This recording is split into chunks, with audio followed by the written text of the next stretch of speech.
The Continuity of Parks, by Julio Cortázar. He had begun to read the novel a few days before. He had put it aside because of some urgent business, opened it again on his way back to the estate by train.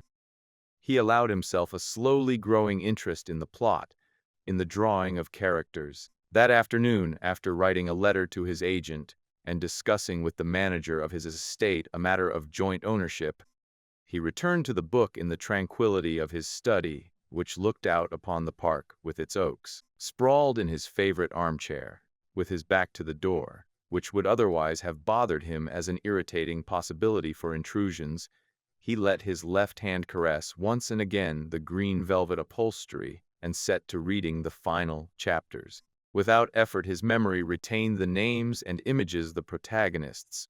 The illusion took hold of him almost at once. He tasted the almost perverse pleasure of disengaging himself line by line from all that surrounded him, and feeling at the same time that his head was relaxing comfortably against the green velvet of the armchair with its high back, that the cigarettes were still within reach of his hand, that beyond the great windows the afternoon air danced under the oak trees in the park. Word by word, immersed in the sordid dilemma of the hero and heroine, letting himself toward where the images came together and took on color and movement, he was witness to the final encounter in the mountain cabin. The woman arrived first, apprehensive. Now the lover came in, his face cut by the backlash of a branch. Admirably, she stanched the blood with her kisses, but he rebuffed her caresses.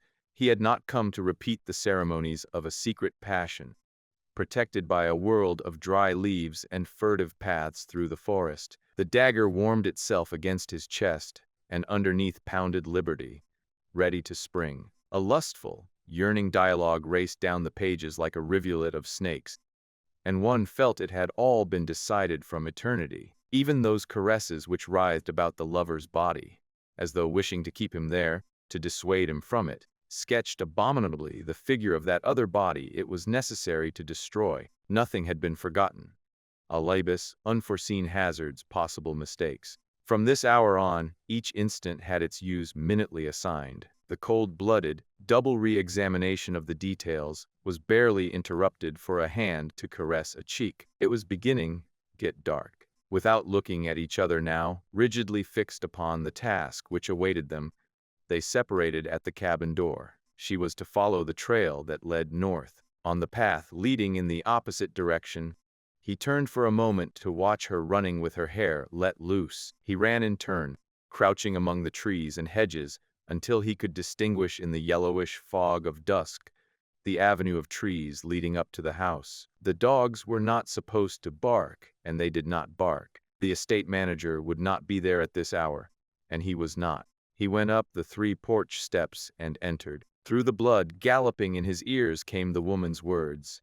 First a blue parlor, then a gallery, then a carpeted stairway. At the top, 2 doors. No one in the first bedroom.